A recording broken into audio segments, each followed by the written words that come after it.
Jadi Oke ya, oke. Oke. Saya pimpin ya Pak. Shalom, selamat malam teman-teman yang berada di room maupun di live chat. Selamat bertemu kembali pada kelas Zoom tentang pembelajaran firman Tuhan hari Sabtu tanggal 3 September 2022. Seperti biasa, kelas ini akan yang menjadi narasumbernya ya adalah Pak Erben. Tapi sebelum kita memulai pembelajaran kita, mari kita berdoa dulu. Silakan Mas Didik untuk memimpin doanya. Ya baik, yuk semua teman-teman mari sebelumnya kita berdoa dulu. Bapa kami di dalam surga, di dalam nama Tuhan Yesus Kristus, kembali Tuhan kami mengucap syukur saat malam hari ini kami boleh dikumpulkan Tuhan di dalam ruang Zoom meeting. Bila Tuhan kami boleh kembali belajar akan firman-Mu, akan Tuhan kebenaran-Mu. Bila Engkau memberkati hamba-Mu, Tuhan memberkati Pak Erben Tuhan. Bila Engkau memberikan hikmat, kemurahan Tuhan. Bila boleh memberitakan Tuhan, pengajaran Tuhan di dalam Tuhan bagi kami setiap anak-anak-Mu, baik yang di live chat maupun Tuhan yang di Zoom Tuhan, bila kiranya boleh menjadi berkat bagi semuanya Tuhan. Yang Tuhan boleh mendengar secara online, biar Engkau yang memberkati, nama Tuhan yang boleh dipuji dipermuliakan. Terima kasih Tuhan Yesus, terima kasih kami boleh Tuhan mulai acara malam hari ini, kami boleh bersyukur malam hari ini, diserahkan semuanya Tuhan di dalam tangan kasih kemurahan Tuhan. Di dalam berkat nama Tuhan Yesus Kristus kami mengucap syukur dan kami berdoa. Haleluya. Amin. Amin. Ya, seperti biasa, kelas kita ini akan disiarkan oleh channel Erben Channel, Teolog Konstitual Channel, dan Eklesia Channel. Oke, dipersilakan kepada Pak Erben sebagai narasumber untuk menyebarkan materinya. jadi shalom kawan-kawan semua yang ada di room dan juga Shalom, yang Pak. di Shalom, live YouTube. Jadi malam hari ini kita akan belajar satu topik, landasan data dan fakta. Mengapa Kristen percaya bahwa Yesus itu Tuhan, bukan hanya sebagai nabi atau utusan. Jadi bukan hanya sebagai nabi atau utusan ya, tapi kita juga mengakui Yesus sebagai seorang utusan, sebagai seorang nabi, tetapi juga kita percaya dia sebagai Tuhan. Nanti kita akan membahas apa sih arti kata Tuhan itu dan mengapa kita percaya Yesus itu Tuhan yang sejati berdasarkan data-data di dalam Alkitab sebagai landasan ajaran iman Kristen yang sejati. Nah, itu. Jadi kita akan bahas ini ya. Ini hal yang perlu untuk diperhatikan bahwa Alkitab ini kan pada mulanya ditulis bukan dalam teks Indonesia. Jadi Alkitab yang diterbitkan LAI dalam bahasa Indonesia itu adalah terjemahan para tokoh-tokoh gereja di Indonesia yang menerjemahkan Alkitab itu dari bahasa Yunani. Jadi bahasa Indonesia itu bukan teks asli, tetapi itu adalah teks terjemahan dari naskah asli. Maka untuk mendapat arti yang tepat, maka harus dikembalikan kepada teks asli dari Alkitab itu sendiri, atau kembali kepada makna dalam naskah aslinya. Memang di dalam hal menerjemahkan ini, tidak semudah yang kita inginkan atau kita pikirkan. Mengapa? Karena kalau kita berpikir kan maunya penerjemahan itu ya gampang, mudah, dan lain sebagainya. Tetapi di dalam ajaran Kristen tidak seperti itu. Mengapa? Karena berbicara penerjemahan ini kan ada konteks. Ada konteks bahasa, belum lagi dengan konteks budaya. Contoh kalau bahasa Inggris nasi, rice. Kalau di Indonesia beras, nasi. Ya itu sama juga. Jadi konteksnya di situ. Apakah rice di Inggris, di Indonesia lantas itu pasti nasi atau beras? Beda lagi, padi. Jadi masalah bahasa ini memang seringkali ada terkendala. Jadi Alkitab teks Indonesia Perjanjian Baru ya, itu diterjemahkan dari teks Yunani. Oleh sebab itu, Maka untuk mengerti arti kata Tuhan dalam konteks Alkitab kita Perjanjian Baru, di sini kita harus melihat arti kata tersebut dalam Alkitab teks Yunaninya. Jadi kita harus membandingkan apa sih kata Tuhan yang dimaksud di sini, baru nanti mengapa Kristen atau lembaga Alkitab atau penerjemah Alkitab menerjemahkan kata Yunaninya itu menjadi kata Tuhan dalam bahasa Indonesia. Dan kata Yunani, kata Allah dalam Yunani itu theos, atau kata Tuhan dalam Yunani kurios. Kurios menjadi Tuhan, sedangkan theos menjadi Allah. Kenapa?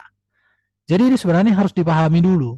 Banyak orang yang suka berpolemik, selalu menyerang keyakinan Kristen, ajaran Kristen, tetapi karena mereka tidak mengerti, dan lebih parahnya lagi, tidak mau mengerti walau sudah dikasih pengertian. Jadi pada sesi malam hari ini kita akan memberikan penjelasan atau memberikan informasi pengajaran supaya mereka mengerti apa sebenarnya yang kita yakini tentang Yesus itu sebagai Tuhan. Kita melihat jadi kata Tuhan itu dalam Alkitab teks Yunani itu memakai kata kurios. Kata ini dipakai sebanyak, kalau saya lihat interlinear Yunani Indonesia itu 717 kali, dan memiliki beberapa pengertian saat LAI menerjemahkan dalam bahasa Indonesia. Ada diartikan menjadi Tuhan, ya, seperti di sini ya. Jadi kadang memakai kata Tuhan. Ini dia. Baru diartikan juga itu Tuan. Kemudian ada juga diartikan raja. Tapi diartikan juga kadang sebagai kaisar atau pemilik atau bapa.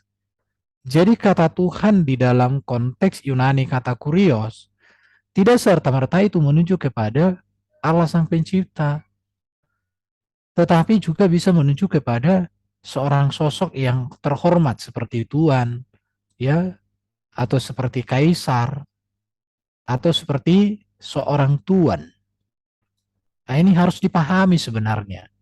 Sangat disayangkan kalau ada orang suka berdebat, menggugat ketuhanan Yesus, tetapi tidak mengerti makna arti kata Tuhan untuk Yesus itu. Sangat disayangkan. Maka kita sebagai orang Kristen harus mampu menjelaskan, khususnya para apologet Kristen harus mampu mengartikan, menjelaskan apa sih makna kata Tuhan Yesus Kristus bagi kita. Nah, di situ ya. Jadi di sini kita melihat bahwa kata Tuhan dalam konteks Perjanjian Baru sebenarnya itu merupakan sebuah gelar, panggilan atau jabatan. Gelar kepenguasaan atau panggilan agung atau jabatan kepenguasaan. Dan kata ini digunakan sebagai gelar kepada Allah. Nanti saya tunjukkan bagaimana kata Tuhan ini digunakan kepada Allah dan digunakan kepada orang-orang terhormat. Saya akan tunjukkan nanti contoh-contohnya ya.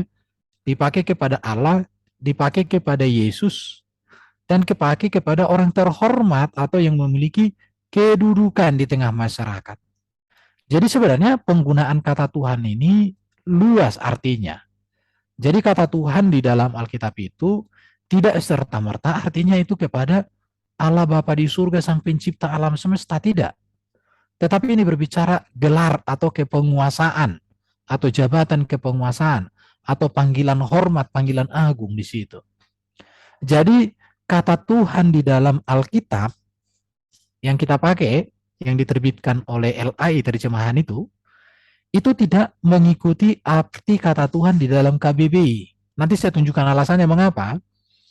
Karena di dalam KBBI itu kata Tuhan itu sesuatu yang diyakini, dipuja, dan disembah oleh manusia sebagai yang maha kuasa, yang maha perkasa, yang maha esa. Artinya ini kepada Sang Pencipta. Itu. Tetapi kita orang Kristen tidak mengacu ke KBBI ini. Alasannya kenapa bukan KBBI? Bukankah KBBI harus menjadi patokan? Disinilah perlu belajar sejarah. Kalau orang tidak mengerti sejarah penerjemahan Alkitab, lantas dituntut untuk mengikuti KBBI, itu artinya logika yang salah. Makanya logika yang salah itu adalah logika yang tidak mengikuti histori. Jadi orang yang sudah menentang historis atau sejarah, itu susah untuk diajak diskusi, diajak dialog. Kenapa? Karena wawasannya sempit. Orang yang wawasannya sempit itu memang kadang ngototnya itu loh, ngeyelnya itu lebih parah gitu ya. Jadi kita akan tunjukkan bahwa kata Tuhan di dalam Alkitab, khususnya konteks perjanjian baru, ini artinya tidak serta-merta sama dengan Tuhan dalam KBBI. Saya kasih contoh ya, makna kata Tuhan di dalam Alkitab perjanjian baru tidak sama artinya dengan KBBI atau Tuhan dalam KBBI. Dan Alkitab ini diterjemahkan, ya, mengapa saya katakan tidak mengacu kepada KBBI? Karena Alkitab sudah diterjemahkan sebelum, ini kata kuncinya. Jadi Alkitab kita sudah diterjemahkan itu sebelum ada KBBI. Karena saya melihat ya gini ya, KBBI itu edisi pertama itu harus pengembangan dari Kamus Indonesia yang terbitkan 183. Ah, teman-teman lihat ya ini 183 kan? Halo?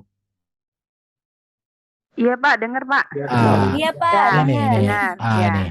183 ya. Kamus ini ada sekitar 62.000 lemma. Sedangkan Alkitab itu sudah diterjemahkan pertama kali mulai 1612. Baru Alkitab yang kita gunakan sekarang, yang biasa terjemahan BITB itu 1974. Ah, mana lebih tua 1974 dengan 1983? Tentu ini lebih tua kan? Artinya, betul Pak. Iya Pak. artinya Alkitab kita sudah rampung diterjemahkan 1974. KBB ini belum ada. Jadi kalau orang memaksa kita harus mengartikan bahwa kata Tuhan di KBBI menjadi acuan arti kata Tuhan di Alkitab yang 1974 ini, kan gak connect.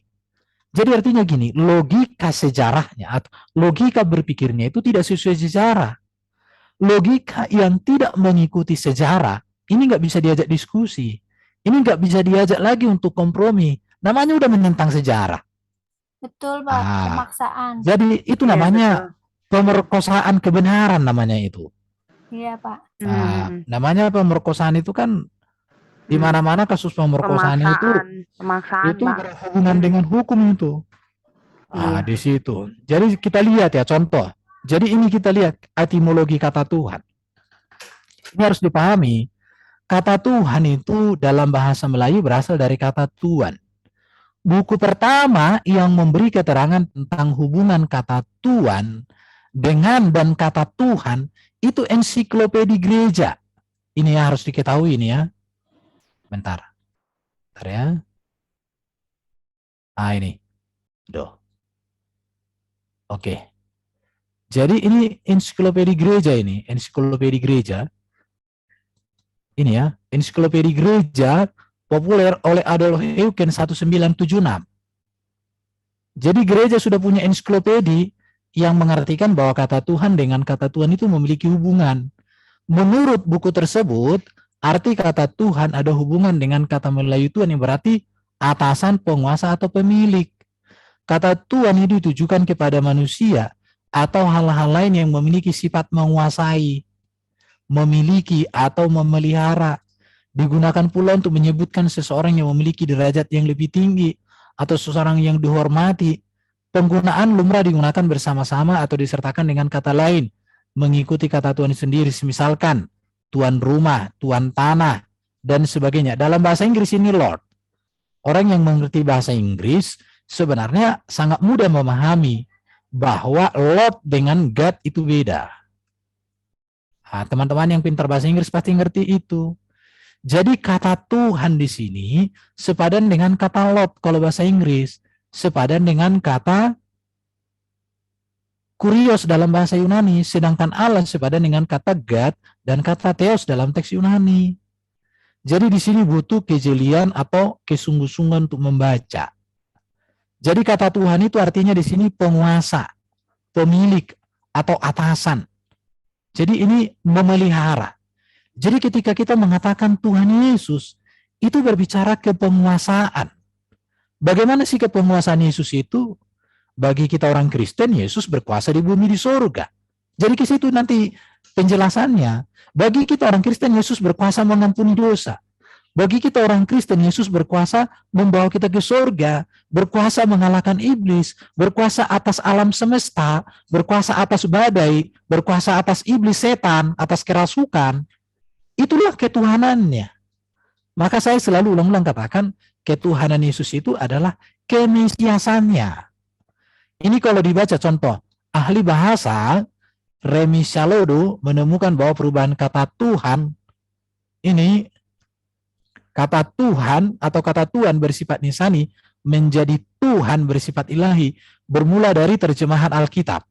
Ya. Itu ya. Jadi itu bermula dari penerjemahan Alkitab dalam bahasa Melayu karya Michiel de Decker tahun 1773.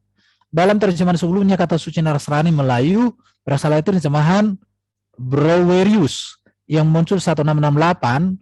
Kata bahasa Yunani kurios disebut seperuntukan kepada Isa Al-Masih diterjemahkan menjadi Tuan. Kata diterjemahkan menjadi Tuan ini sama dengan kata Portugis itu Senor, atau Prancis Seugenior, Inggris Lord, atau Belanda itu Here, atau Leidecker mengubah menjadi Tuhan. Jadi di sini harus dipelajari sejarah bagaimana kata Tuhan itu muncul di dalam Alkitab. Dan munculnya kata Tuhan di dalam Alkitab lebih dahulu daripada KBBI. Silakan dibaca ini terjemahan 1974 yang saya bilang tadi, ini pertama kali itu. 1974. Jadi kata Tuhan itu tidak disamakan artinya dengan Allah. Itu dibedakan. Nanti bisa dilihat 1 Korintus 5, 6-8 itu. Itu ada di situ. Jadi ini yang harus dipahami dulu. Ya. Jadi mari kita lihat penggunaan kata Tuhan atau kurios ini di dalam Alkitab Perjanjian Baru. Kata kurios ini dipakai sebagai gelar kepada Allah Sang Pencipta. Contoh, jangan engkau mencobai Tuhan Allahmu. Perhatikan ya. Baru kasihilah Tuhan Allahmu dengan segenap hatimu, memakai kata Tuhan. Artinya di sini penguasa. Jadi Allah itu sebagai penguasa pemilik. Itu di sini. Sedangkan yang kedua, kata kurios ini dipakai kepada Yesus Kristus. Artinya Yesus Kristus itu sebagai penguasa. Sekarang pertanyaannya, bagaimana apa bedanya Allah sebagai penguasa dengan Yesus sebagai penguasa? Matius 28 ayat 18. Kepadaku telah diberikan segala kuasa di surga dan di bumi. Artinya apa? Kepenguasaan Yesus adalah kepenguasaan yang berasal dari Bapa. Di situ yang harus dipahami. Jadi Bapa di surga itu pemilik kuasa dan sumber kuasa. Sedangkan Yesus adalah memiliki kuasa Allah karena diberikan oleh Bapa di surga kepadanya. Itulah arti kata Tuhan Yesus. Baru kita lihat kata kurios dipakai sebagai gelar kepada seorang raja. Oke. Tetapi karena orang itu tidak mampu melunaskan hutangnya, raja itu kurios memerintah supaya ia jual. Raja di sini apa bedanya raja sebagai kurios dengan Yesus sebagai kurios? Ya kalau raja itu dia berkuasa hanya di kerajaannya, terbatas. Kalau Yesus dia berkuasa di bumi di surga. Kalau Bapa di surga, seluruh kuasa yang dimiliki Yesus itu bersumber dari Bapa. Baru ini, kata kurios dipakai sebagai gelar kepada kaisar. Apa bedanya kuasa kaisar dengan kuasa Yesus? Ya kaisar itu kuasanya kecil. Kuasanya dia hanya di batasan di daerah Kerajaan. dia saja. Ya. Di kerajaannya. Contoh, kalau saya kadang kasih contoh itu contoh presiden. Itu kan gelar itu kan. Presiden Iya, Pak. direktur ini dengan presiden RI. Sama-sama presiden enggak? Iya, Pak. Sama, cuma konteksnya mana? Satu presiden RI, satu Ya. presiden PT atau perusahaan. Betul. Iya, betul. Demikianlah kata kurios. Jadi kata kurios ini maknanya bisa berbeda, harus dilihat konteksnya juga. Ketika kata Iya. kurios dipakai kepada Yesus, berarti kita berbicara kepenguasaan Yesus. Ketika kita berbicara kurios kepada Allah Bapa di surga, berarti kita berbicara kekuasaan Allah. Teman-teman sudah bisa ditangkap dulu ya sejauh ini ya. Udah, Pak. Jelas sekali ya, karena ini memang udah pernah kita bahas. Iya. Tetapi kan sangat disayangkan kalau masih Iya. ada orang yang ini Belum siapa mengerti, ini? Pak. Poin sampai 3 ini. Iya. Iya, betul. Ah, jadi ini penggunaan kata kurios yang sangat dalam di dalam Alkitab itu harus dipahami. Saya lanjutkan aja dulu ya. Iya, Pak. Sorry ya. Ini nanti saya coba pelan-pelan saja. Baru kata kurios dipakai gelar sebagai kepada seorang yang memiliki hamba. Jadi dipanggil juga kurios dia. Hai tuan-tuan, berlakulah adil dan jujur kepada hamba-hambamu. Artinya dia dipanggil kurios di sini.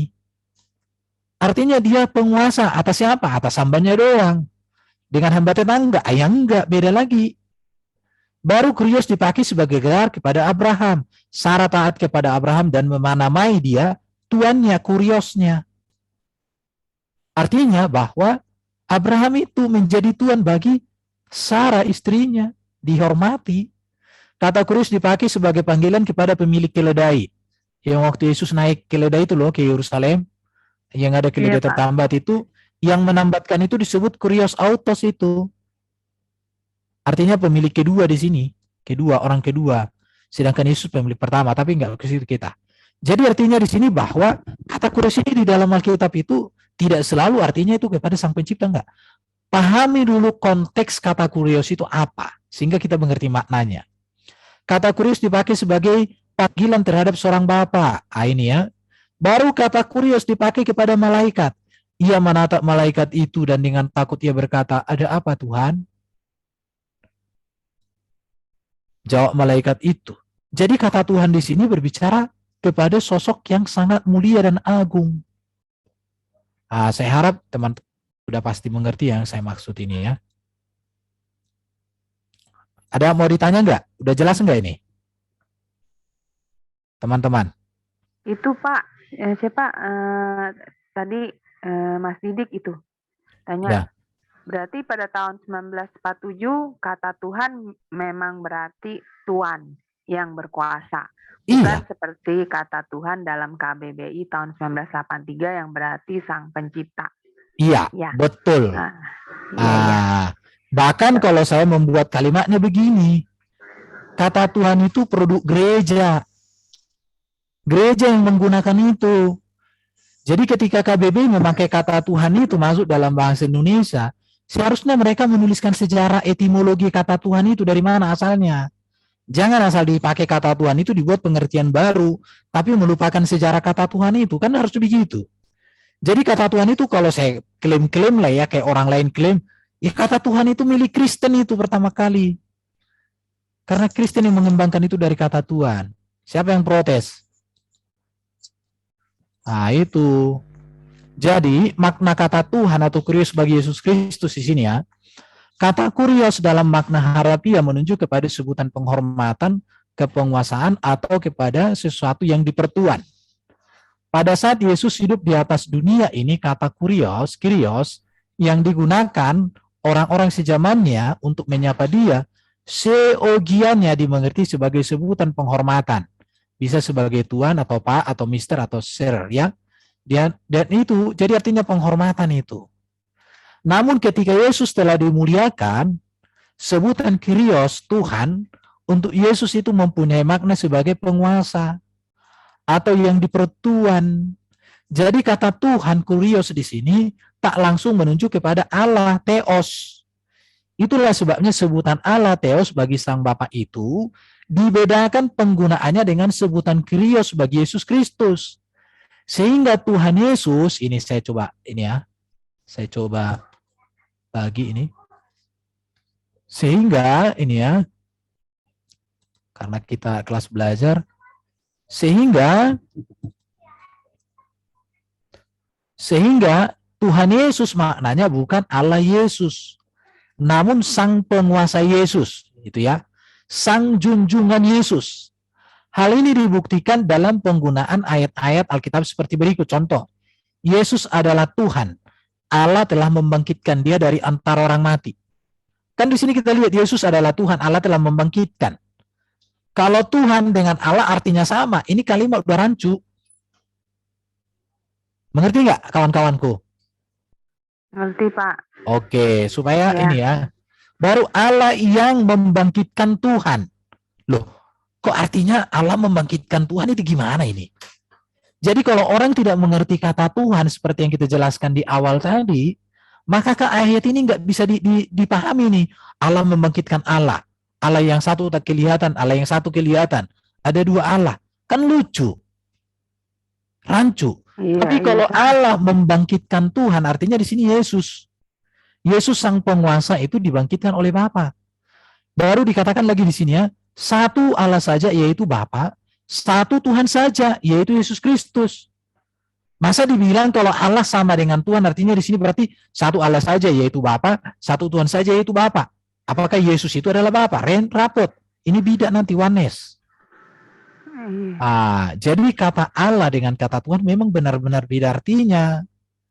Tapi tidak bisa dibentorkan atau dipisahkan. Karena kata Tuhan bisa digunakan kepada Allah juga. Karena kata Tuhan ini artinya luas. Kalau Allah di sini memang sudah konteksnya itu kepada sesuatu yang disembah. Apakah itu sesembahan yang benar atau sesembahan palsu? Tapi kalau kata Tuhan di sini itu berbicara gelar kepenguasaan. Dan masih banyak ayat yang lain. Jadi ayat-ayat di atas jelas membedakan Allah yaitu Bapa dengan Tuhan yaitu Yesus Kristus yang dibangkitkan Allah atau Bapa. Jadi sejak kapan Yesus menerima gelar Tuhan itu? Ya sejak kebangkitannya, gelar kepenguasaan itu. Karena sesudah bangkit dari antara orang mati, dia berkatakan kepada para muridnya, kepadaku telah diberikan segala kuasa di surga dan di bumi. Kuasa di sini artinya kepenguasaan, jabatan Tuhan, di mana di surga dan di bumi. Matius 28 ayat 18. Dengan demikian, karena Allah yang memberikan segala kuasa di surga dan di bumi kepada Yesus yang telah bangkit itu, maka Allah pula yang mengangkat Yesus menjadi penguasa mutlak atau Tuhan atas surga dan bumi. Inilah yang dikatakan dalam Kisah Rasul 2:36. Jadi seluruh kaum Israel harus tahu dengan pasti, ini pernyataan Petrus ya, bahwa Allah telah membuat Yesus yang kamu salibkan itu menjadi Tuhan. Ini deal ini. Jadi ketuhanan Yesus itu berbicara kepenguasaan Yesus. Atau saya biasa sebut itu kemesiasan Yesus. Kepenguasaan Yesus. Jadi ketuhanan Yesus berbicara kepenguasaannya. Bahwa dia berkuasa atas maut, atas iblis, atas dosa. Bahkan dia berkuasa menyelamatkan manusia memiliki hidup yang kekal. Itulah ketuhanan Yesus. Kekuriosan Yesus. Jadi orang seringkali memang rancu memahaminya ya. Baru Yesus diangkat sebagai penguasa mutlak atau kyrios. Tuhan memiliki 3 tujuan. Yang pertama, untuk menunjukkan bahwa dia adalah Adam yang terakhir, yang telah memulihkan kepenguasaan Adam atas alam yang hilang karena kejatuhan dalam dosa. Karena kan ketika Adam diciptakan itu dikatakan diciptakan menurut gambar dan rupa Allah. Dalam bahasa Ibrani ini itu Selem and Demut. Artinya bahwa kepada Adam itu diberikan otoritas menjadi wakil Allah untuk alam semesta. Tapi karena Adam dan Hawa jatuh dalam dosa, maka otoritas itu menjadi gugur. Otoritas itu dicabut. Tetapi Yesus datang memulihkan itu. Maka Yesuslah Adam yang terakhir. Itu bisa dibahas nanti di dalam surat Roma dan Korintus itu. Yang kedua, untuk menunjukkan bahwa Yesus yang manusia itu sungguh-sungguh firman Allah, Logos, yang menjelma sebagai manusia. Karena Allah yang selalu melaksanakan kepenguasaannya atas alam melalui kalimatnya atau melalui firman logosnya, sekarang kuasa yang sama atau ketuhanan Allah yang sama dan hanya satu itu dilaksanakan melalui manusia Yesus Kristus. Sehingga Yesus disebut Tuhan. Dengan demikian Yesus tetaplah firman Allah yang satu dan yang sama. Karena melalui firman itulah Allah melaksanakan kuasa ketuhanannya sendiri. Dengan demikian baik Allah maupun firman-Nya tak berubah, baik dalam hakikatnya maupun dalam hubungannya. Meskipun firman itu telah nuzul sebagai manusia. Jadi ini sudah pernah kita bahas ya, siapakah Yesus Kristus dalam PL? Yesus Kristus dalam PL adalah firman Allah yang kekal di dalam diri Allah, yang olehnya Allah menciptakan, yang olehnya Allah menampakkan diri, berteofani, memra. Jadi memra atau malaikat Tuhan yang menampakkan diri itu adalah manifestasi atau teofani dari firman. Udah kita bahas. Tetapi Yesus ini bukan lagi dalam rupa teofani, tapi dalam wujud fisik. Manusia yang sempurna. Jadi Yesus diangkat sebagai penguasa atau Tuhan itu untuk hal itu. menunjukkan bahwa Yesus sungguh-sungguh manusia yang adalah firman Allah, yang melaluinya Allah menyelamatkan, melaluinya Allah menebus, melaluinya Allah mendamaikan manusia dengan dirinya, melaluinya Allah membawa manusia masuk ke surga. Itulah tujuannya, makanya diberikan apa? Gelar kepenguasaan itu kepada sang firman itu. Yang ketiga, untuk tujuan keselamatan manusia. Karena dengan kuasa mutlak sebagai penguasa atau Tuhan, Yesus Kristus akan mengubah tubuh manusia yang hina ini sehingga menjadi serupa dengan tubuhnya yang mulia pada hari kebangkitan nanti. Ini bisa baca di sini. Jadi memang Yesus itu, jadi kemuliaan Yesus itu menjadi sebuah patokan bagaimana kehidupan kita nanti dimuliakan. Jadi Yesus datang itu bukan hanya memberikan ibaratnya mujizat, bukan hanya memberikan ajaran, bukan hanya menjadi nabi, bukan. Tapi dia menjadi sosok yang berkuasa untuk memulihkan citra manusia kembali kepada rancangan Allah yang sempurna, yang tidak ada dosa. Sebelum ada Hawa jatuh dalam dosa. Oke, jadi penggunaan kata Tuhan atau kurios ini sepadan dengan penggunaan kata Rob, Gusti, dan Lord ya. Kita lihat ini, kurios kepada Theos itu ada di Alkitab. Kalau ada waktu banyak kita bisa buktikan ini ya. Baru kurios dipakai juga kepada Yesus. Tapi artinya di sini adalah kepenguasaan. Bedanya apa? Kalau Theos sebagai penguasa, itu berbicara bahwa dia pemilik kuasa dan sumber kuasa. Sedangkan Yesus itu diberikan kuasa. Tetapi kekuasaan dari Bapa. Dalam bahasa Arab itu Rab itu. Rab dipakai kepada Allah, dipakai kepada Firaun. Ini berbicara juga tentang sosok penguasa. Tuhan bisa. Apakah artinya sama di sini? Ya tergantung konteksnya ini. Ketika kata kurios dipakai kepada Theos, maknanya ya kepenguasaan Theos. Ketika kata kurios dipakai kepada Yesus, ya konteksnya kepenguasaan Yesus. Demikian seperti kata Rob dipakai kepada Allah, ya konteksnya Allah. Ketika kata Rob dipakai kepada Firaun, konteksnya kepenguasaan Firaun. Tapi kalau orang Inggris sangat mudah memahami kok. Kata Lord kepada God dengan Lord kepada Jesus. Ini. Jadi sebenarnya kalau di Indonesia, sukar orang membedakan Tuhan Allah dengan Tuhan Yesus. Kenapa? Karena mereka memiliki konsep Tuhan sama dengan Allah, Allah sama dengan Tuhan. Apalagi nanti kalau mereka mengatakan Allah itu namanya Tuhan. Tuhan itu namanya Allah. Padahal bagi kita tidak. Allah itu adalah panggilan kepada Elohim, Sang Pencipta. Sedangkan Tuhan, kurios itu gelar kepenguasaan yang bisa digunakan kepada Elohim. Bisa digunakan juga kepada seorang manusia yang mulia, yang terhormat. Sama seperti kata Gusti dalam bahasa Jawa. Gusti Allah dengan Gusti Prabu itu sama-sama Gusti. Tapi artinya di sini beda. Ini Gusti Allah berarti Sang Pencipta maksudnya. Tapi Gusti Prabu ini seorang yang dihormati seperti raja.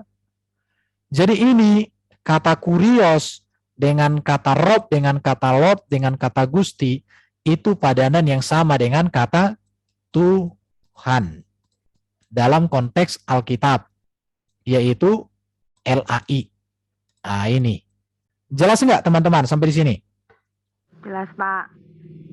Kalau Yang nggak ada, lain jelas nggak? jelas nggak ini? Yang lain ada yang nanya? Jelas Pak. Jelas banget. Ya kalau nggak jelas lagi. Jadi ini ya. Jadi Iya. ketika Tuhan Yesus itu artinya kurios Yesus. Iya. Bukan kurios Tergantung Allah, konteks bukan. ya Pak ya, tergantung Iya. konteksnya siapa yang kita sebut pakai nama Tuhan itu ya Pak. Sama seperti, Iya. tapi gini ya, sayang kalau saudara kita seberang, ketika kata Rob dipakai kepada Allah, dengan kata Rob dipakai kepada Firaun, mereka bisa bedakan. Tapi ketika kata Tuhan dipakai kepada Allah dengan kepada Yesus, mereka tidak mampu membedakan. Kenapa? Iya. Itu dia. Ya, Kenapa sih Pak? Iya dia nggak tahu. Standar Jelas Jawa. itu Pak. Padahal itu jelas ya kalau Iya. sebutan Iya. Tuhan itu kan sebagai gelar. Ya Iya. kan? Dia penguasa itu gitu ya kan. kata Bukan Dede, Tuhan itu Allah ya Pak maksudnya. iya beda-beda. Kita Nanti itu iya. ini udah pernah kita bahas di Urban Channel, udah dibahas itu beda Tuhan dengan Allah. Kata Dede itu standar janda katanya itu. Standar janda, maksudnya standar Iya, janda.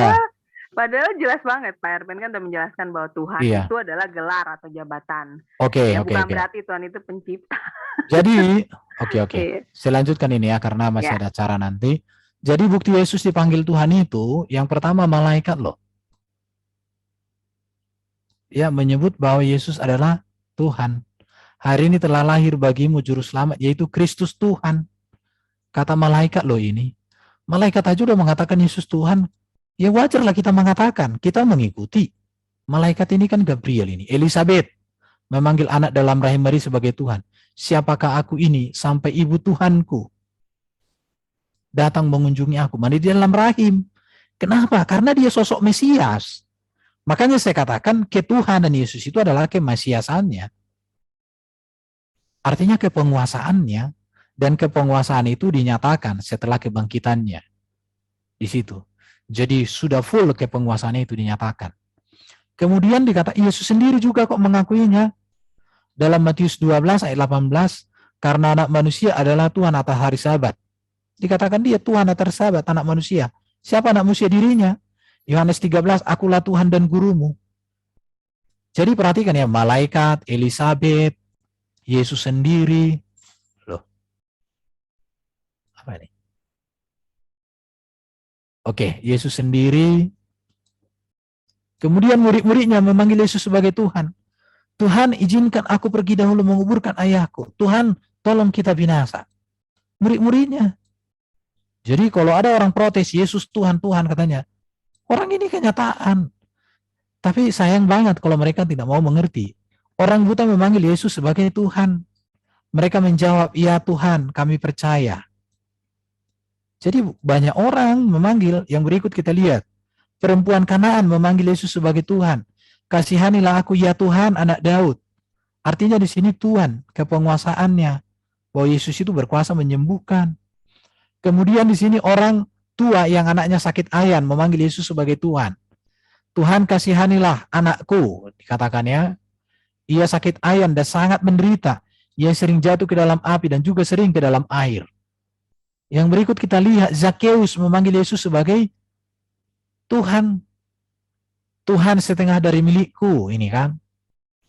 Jadi Yesus benar-benar Tuhan yang sejati, penguasa di bumi di surga dia, di mana kepenguasaannya dari Bapa kita, dan itu dinyatakan sejak dia mau dikandung sampai dia naik ke surga. Jadi kepenguasaannya itu dinyatakan, dideklarasikan setelah kebangkitannya dan kemuliaannya. Yesus, perempuan Samaria memanggil Yesus sebagai Tuhan. Tuhan, engkau tidak punya timba dan sumur dalam. Ini amat dalam. Dari mana engkau memperolehnya? Dipanggil kok. Baru pegawai istana memanggil Yesus sebagai Tuhan. Tuhan, datanglah sebelum anakku mati. Dan kemudian anaknya yang mati itu dihidupkan. Jadi sebenarnya alasan kita sudah final ya.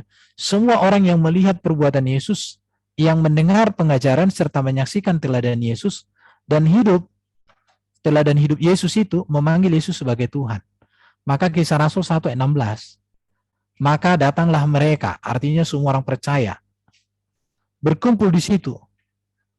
Tuhan, maukah engkau pada masa ini memulihkan kerajaan bagi Israel? Dipanggil kok Yesus itu Tuhan. Jadi tidak ada masalah bagi orang Kristen tentang ketuhanan Yesus. Yang pasti harus dipahami dulu tentang makna ketuhanan Yesus itu. Itu yang harus dipahami. Jadi bukan asal bunyi. Jadi di sini yang harus dipahami nih. Ini sudah pernah. Kita harus bicara tentang 3 hal kalau mau mengenali Yesus. Keilahian Yesus itu berbicara bahwa dia adalah firman Allah yang kekal di dalam diri Allah. Itu ya keilahiannya. Sedangkan kemanusiaan Yesus itu adalah wujud fisik yang dilahirkan dalam rahim Maria.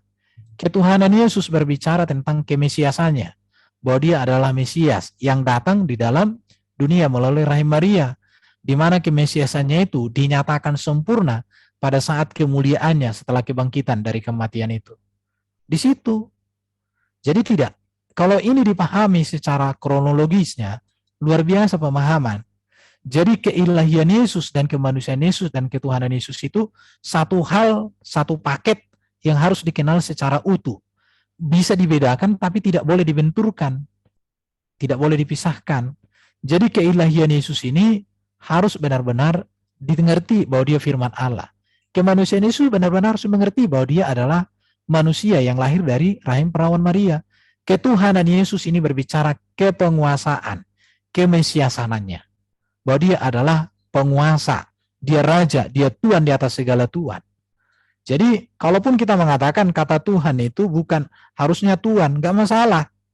Ya, Yesus Tuhan di atas segala Tuhan, bukan Tuhan tanah, bukan Tuhan takur, bukan Tuhan kolok-kolok, tapi Tuhan di atas segala Tuhan. Tuhan yang berkuasa di bumi dan di surga. Tuhan yang bagaimanakah seperti itu? Ya tidak ada lagi. Jadi kalau begitu jangan ragu lagi untuk percaya sama Yesus.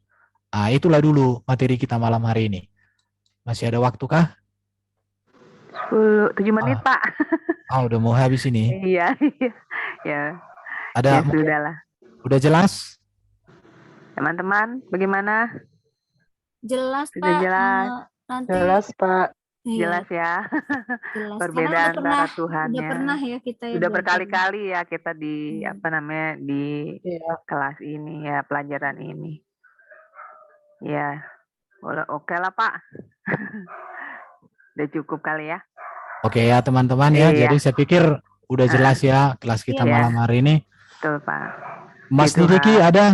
ada lagi mau diragukan? Mas Didik, Pak Erben ini Monitor. ada orang baru. Cukup, Pak. Nanti kalau Cukup ya. nggak ngerti, Mbak Mas Sima ini nanti kalau nggak ngerti bisa tanya ya. Oh iya, minggu depan Iya. bisa kok. Heeh. Oke ya.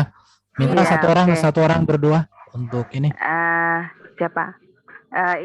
Siapa ya? Kak Stefanus deh, Kak. Ayo Kak. Ayo Monitor, silakan, Kak. Stefanus. Tutup Pak. Tutup Ya. doa.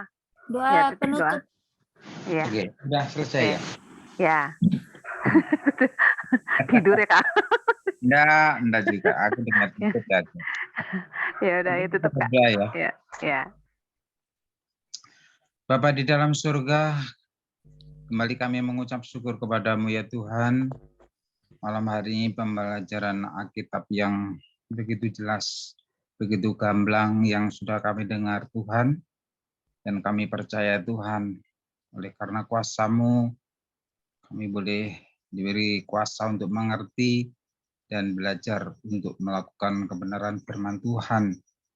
Terlebih hamba-Mu, Pak Arben yang sudah menyampaikan kebenaran firman Tuhan, kiranya Tuhan Yesus juga memberkati di dalam pelayanannya. Tuhan pakai lebih heran lagi ya Bapak. Teman-teman kami yang ada di room, semua Tuhan yang sudah mengikuti acara pembelajaran firman Tuhan malam hari ini. Kiranya Tuhan Yesus yang memberkati. Terima kasih Tuhan. Terima kasih. Kalau sebentar kami akan melepaskan kelelahan kami, istirahat kami ya Tuhan. Kiranya Tuhan Yesus yang melindungi menjagai kami sepanjang malam nanti ya Tuhan. Hingga besok pagi kami boleh kembali bangun dengan keadaan tubuh yang sehat. Terima kasih Bapa di surga, terima kasih. Kembali kami mengucap syukur kepada Tuhan di dalam nama Tuhan Yesus Kristus. Kami menyerahkan seluruh doa dan permohonan kami pada malam hari ini. Haleluya. Amin. Puji Tuhan. Makasih Pak Erben untuk pelayanannya. Ya, Terima kasih juga Ya, selamat istirahat semua ya teman-teman.